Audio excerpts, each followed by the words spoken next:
নমস্কার, আমি সোমা। আমার গল্প কথায় সবাইকে স্বাগত জানাই। তার সাথে নতুন দিনের একটা নতুন গল্প দেখার জন্য সবাইকে অনুরোধ করছি। সাথে আশা করছি তোমরা সবাই খুব ভালো আছো, আমরাও বেশ ভালো আছি। আজ শনিবার, সকাল সকাল যাবো এখন জিমে। তো জিমে যাওয়ার আগে যত বোতল ছিল সব ভরে নিচ্ছি। আর তার আগে বোতলগুলো ভরবো, একটু বেসিনটা যদি পরিষ্কার না করে দিই নোংরা থাকলে কেমন লাগে না, তাই বেসিনটা আর গ্যাসের জায়গাটাও একটু গুছিয়ে রাখছি। আমার না কোথাও যাওয়ার সময় যখন ফিরে আসবো তখন যদি এসে ঘরটা নোংরা দেখি একদম ভালো লাগে না। ওই জন্য সর্বদা চেষ্টা করি কোথাও যাওয়ার আগে ঘরটাকে একটু পরিষ্কার করে রেখে যাওয়ার জন্য। আর এই আসনগুলো দেখছো, দুটো যে আলাদা করে চেয়ার আছে সেই চেয়ারগুলোর মধ্যে না পেতে রাখি। এই আসনগুলো ওই 30 টাকার গাড়ি আসে, ওদের কাছ থেকেই কিনেছিলাম পরিষ্কার বসার জন্য। কিন্তু এই আসনগুলোর পাতলে না বসার জায়গাটা খুব একটা নোংরা হয় না। আর এই দেখো, এইখানে আমার এই গাছের পাতাগুলোকে কেটে দিয়েছিলাম, যেগুলোতে ফুল হয়েছিল, ফুল হওয়ার পর কেটে দিয়েছিলাম। আর দুই একটা ফুল হওয়ার পর একটু শুকিয়ে গেছে, ওগুলোকে একটুখানি তুলে তুলে পরিষ্কার করে নিচ্ছি। আর ফুল হওয়ার পর যখন কেটে দিয়েছিলাম না গাছের এই মুখগুলোকে, দেখো সেখান থেকে নতুন নতুন কিন্তু অনেক পাতা বেরিয়েছে, ডালপালাও বেরিয়েছে। আর এদিকে যে জুঁই গাছটা আছে, জুঁই গাছের মধ্যে কিন্তু অনেক কুড়িও এসেছে, পুরো কুড়িতে ভরে গেছে। আজকে সকালে উঠে সেরকম বৃষ্টি দেখলাম না, জানি না বেলার দিকে বৃষ্টি হবে কি হবে না। জিম থেকে ফিরে আসার পর ঘরটাকে একটুখানি আবার ঝেড়েও নিচ্ছিলাম, সকালবেলা ঝাড়পোছ করা হয়নি। সপ্তাহে 2 থেকে 3 বার আমি না ঘরটাকে ঝেড়ে নিই একটুখানি। ঘর নোংরা তাও পছন্দ হয়, ঝুল থাকলে না একদম ভালো লাগে না, তার জন্য ঘরটাকে একটু ঝেড়ে নিই। আর সাথে এই জায়গাটা একটু বেশি ভালো করে পরিষ্কার করে নিচ্ছি, কারণ জগন্নাথ দেব রয়েছে এখনো তার মাসির বাড়িতে। তার আগে তোমাদেরকে বলে দিই, আজকে যে ভিডিওটা তোমাদের সাথে শেয়ার করছি সেটা হচ্ছে উল্টো রথের দিনের ভিডিও। বিশেষ কারণবশত তোমাদের সাথে কোনো রকম ভিডিও আমি আর শেয়ার করতে পারিনি।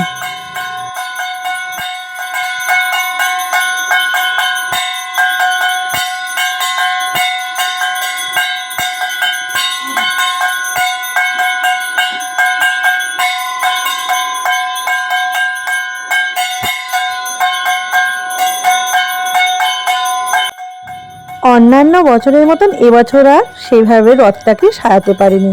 ফুল দিয়ে সাজিয়েছি ঠিকই, কিন্তু সামনের দিকটা, দুটো সাইড আর পিছনের দিকে একদমই সাজানো হয়ে ওঠেনি, সময়টা একটু অল্প হয়ে গেছিলো।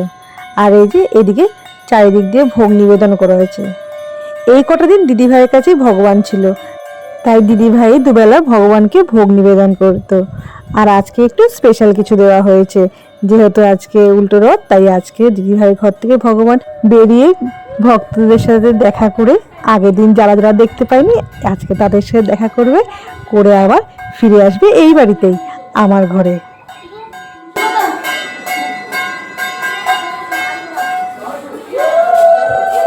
এই জগন্নাথ ওটাই নিয়ে আসবো, মিউজিকটা কি জগন্নাথ দ্বারা নিয়ে আসি। কি লেগেছে কালী?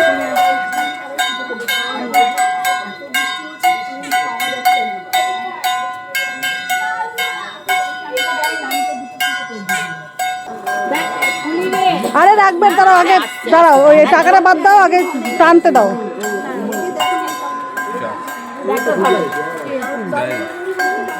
এই তো টানা টানা, এই যে দড়ি লম্বা।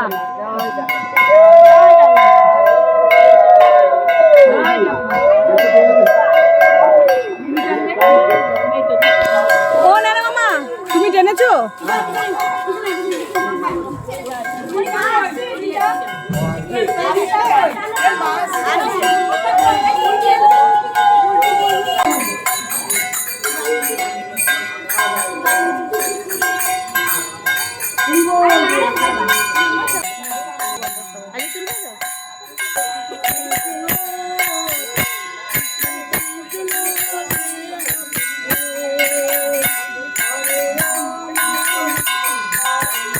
জগন্নাথের ঘুরে যাচ্ছি, সোজা কথা জুতো পরে।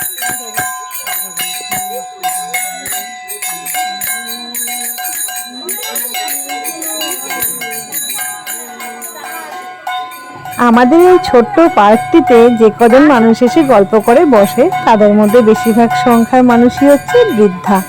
আসলে ওনাদের ঘরে যেহেতু সময় কাটানোটা মুশকিল, তার জন্য ছোট্ট পার্কটা হওয়াতে সবাই এসে খুব সুন্দর করে এখানে আমরা একসঙ্গে মিলে আড্ডা মারি, গল্প করি। তখন মনে থাকে না কারা বৃদ্ধা আর কারা আমাদের মতন বয়সী মানুষ।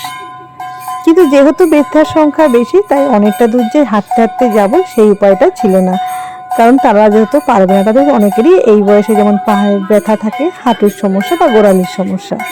তার জন্য কাছাকাছি এক রাউন্ড ঘুরে আমরা আসবো আমাদের পার্কের মধ্যে।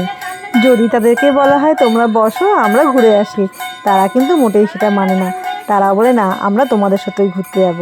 ওরা খুব মজা পায়, আর ওদের উৎসাহতে না আমরাও খুব উৎসাহিত হয়ে পড়ি যে ও যেটুকু ইচ্ছা আমাদের তার থেকেও বেশি ইচ্ছা ওদের থাকে। কিন্তু ওদের কি করবে, ওরা পারে না, ওদের শরীর সেই পারমিটটা করে না। তো আমরা মোটামুটি ঘুরে এখন ফিরে এসেছি একদম আমার বাড়ির সামনে। আর আমার বাড়ি আর পার্ক দুটো তো বলা যেতে পারে একই। এখন এখানে দাঁড়িয়ে আমরা একটু ঠিকঠাক করে নিচ্ছি যে কারা একটু এগিয়ে যাবে আর কারা একটু পার্কে এসে বসবে। মা বা আরও যারা যারা আছে, যারা চলতে একটু অসুবিধা, তারা সবাই পার্কে বসবে, আর আমরা একটু এগিয়ে যাব সামনে। সামনেই আমার শ্বশুর বাড়ি, মানে আমার কাকা শ্বশুরের এখন বাড়ি, সেইখানে কালী মন্দির আছে। এটি অনেক পুরনো কালী মন্দির, আর ওই কালী মন্দিরকে আমাদের পাড়ার বা আমাদের আশেপাশে পাড়ার সবাই না খুব মানে। তো আমরা সেখানেই যাব একটুখানি ঠাকুরকে দর্শন করতে। তো সেখান থেকে দর্শন করে আসার পর কিছু মানুষ ছিল পার্কে বসে, আর আমরা কিছু মানুষ এসেছিলাম আমার বাড়িতে। আসলে ভগবানকে আগে ঘরে প্রবেশ করিয়ে নেব, তাই চারিদিকে গঙ্গা জল ছিটিয়ে একটু ছোট্ট দেখে আরতির থালা সাজিয়ে নিয়েছিলাম। নেওয়ার পর ভগবানকে ঘরে বসাবো। আসলে পার্কে রথ বা ঠাকুরকে রেখে আমরা একটু আনন্দ করি, তো যেহেতু একটু খাওয়া দাওয়ার ব্যাপার আছে, তার জন্য আমরা আর ঠাকুরকে বাইরে রাখলাম না। তাই জন্য একেবারে ঘরে তার জায়গায়, নির্দিষ্ট জায়গায় তাকে বসিয়ে নিয়ে তারপর আমরা পার্কে যাব, সবাই মিলে আনন্দ করব।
এক এক করে বাবা বলভদ্র, মা সুভদ্রা দেবী এবং বাবা জগন্নাথ দেবকে আরতি করে তাদেরকে ঘরে প্রবেশ করানো হলো, এবং সাথে একটু বাতাসা দিয়ে মিষ্টিমুখও করানো হলো।